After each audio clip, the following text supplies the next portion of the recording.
Hello and welcome, I'm your Code Monkey, and in this video we're continuing to make the Demoman from Team Fortress 2 in Unity. Now that we have the two primary weapons completed, we're going to add limited ammo and the ability to reload. Let's get started. Okay, so I have my Demoman here. He is currently firing sticky grenades, which I can fire and explode on command. Okay, and if I go into my code here, I can switch to my bouncy grenades, and there they are, they're bouncing off walls, and everything still works the same. Okay, great. Now, before we move further, we're going to refactor some of our code. Until now, the player handler class was responsible to handle weapon firing, but since we want to add more inputs to our Demoman, it makes no sense to have firing in one class and the rest of the inputs in another. So we're going to set everything up in our game handler class right here, where we have the explode grenades. The player handler will only be responsible for playing the animations and handling player movement. So in order to make things easier, I implemented this interface in the player handler to expose these functions, which we will use to handle our reload. So we have a function, can play animation shoot, can play animation reload. We can play the animation to shoot, play the animation to reload, and get the gun endpoint position. This way we can keep all related logic in the same class. So let's first go back up here, and we're going to change from using the player handler on shoot to placing everything on our update. Let's take care of the primary weapon fire. So in here, if input.get mouse button down of mouse button 0, so the left mouse button, we're going to test if the player interface can play the animation to shoot. Then we're going to play the animation shoot. And before that, we need a vector 3 for the target position, which we're going to go into the utils class, which is part of the CodeMonkey utilities, which you can grab for free from unitycodemonkey.com. So we're going to go in here and get the mouse world position. That's going to be our target position. So play the animation shoot pointed towards that. And instead of using this event, since we're no longer handling our inputs on the player handler, in here when we play the animation to shoot, we're going to spawn our grenade, but obviously we need these values. So for our shoot position, it will be the target position.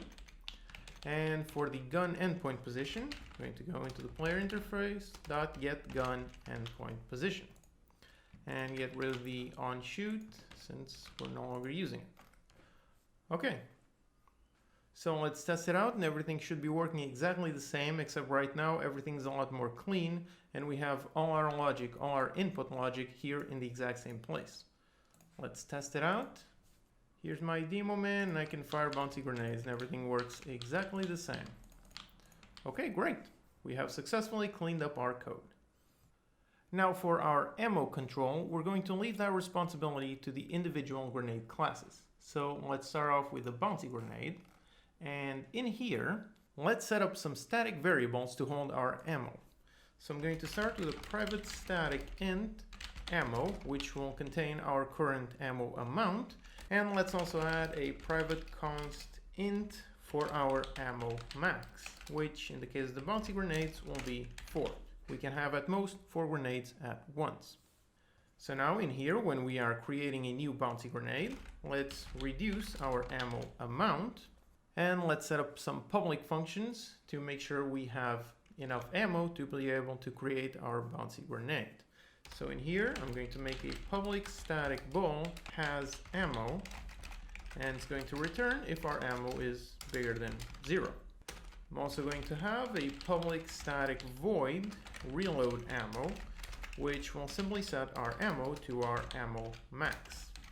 And finally, a public static bool can reload, which will return if our ammo is less than ammo max. Okay, great. We have all the functions to implement our limited ammo system. So let's go back into our game handler. Now in here, before we actually fire, let's test if we have enough ammo. So if bouncy grenade dot has ammo, then I'm going to shoot. And let's also go in here and set our starting value to be ammo max. So we are testing if we have ammo. If we do, we create a new bouncy grenade, and as we create a new one, the ammo gets reduced. So after firing 4 times, this should return false, and we should no longer be able to fire any more bouncy grenades. So let's test and see if that behavior is correct. Okay, here's my Demoman. I can fire 1 grenade, 2 grenades, 3 grenades, 4 grenades, and nothing else. Okay, great. Now let's set up the reload. So back into our code here on our update, we're going to test if my input.getKeyDown of the keycode.r, which is going to be our reload button. So if I press R, let's see if, first of all, if my player interface can play the animation to reload. Then I'm going to go if the bouncy grenade can reload, meaning if we have less than the maximum amount of ammo, then we're going to actually reload. So going to the player interface play the animation to reload, give it the target position, and now in here we can also send a action that will be triggered when the animation completes. Since if we interrupt the animation, we don't want to actually reload, but when the animation actually completes, this will be triggered and it will do bouncy grenade dot reload ammo. Okay, so there you have it. When we press the R key, we're going to check if we can play the animation to reload, which essentially means if we're not in the middle of any other animation. We're going to ask the class if we can reload. We're going to play the animation to reload, and when we finish playing the animation, we're going to actually reload the ammo value. Okay, so let's go back into our scene, see if we can fire 4 grenades, reload, and fire 4 more. So 1, 2, 3, 4, and I can't fire anymore. I press the R, makes the reload animation, and I can fire 2, 3, 4 more. Yep, there you go. I can reload, fire 4 grenades, reload, fire 4 grenades. Yep. Okay, great. So the bouncy grenade launcher is now correctly set up to handle ammo and reload. So let's now take care of the sticky grenade launcher. Back into our code here, and we're going to implement a very similar system that we implemented in here.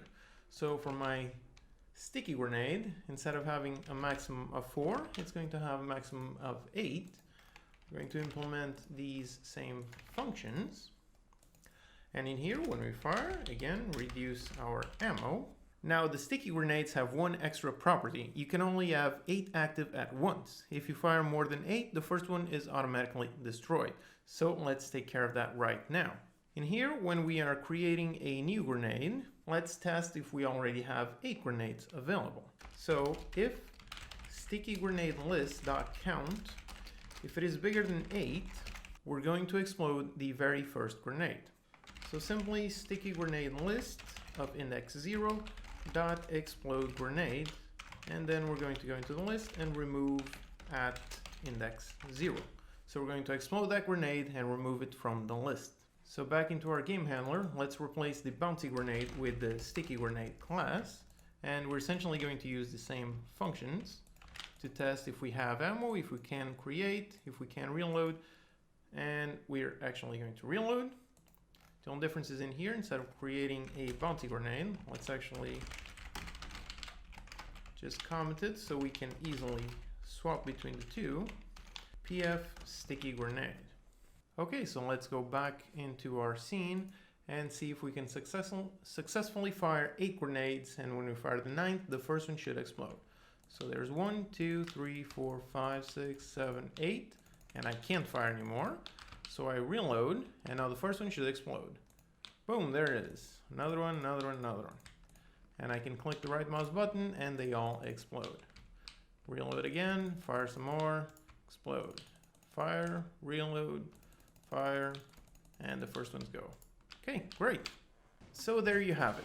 First we refactored our code to keep all classes nice and clean. Then we took the grenades we created previously and added limited ammo and reloading. On the next video, we're going to cover the Eyelander melee weapon. As always, you can download the project files and utilities for free from unitycodemonkey.com. If you have any questions, post them in the comments and I'll do my best to answer them. Okay, see you next time.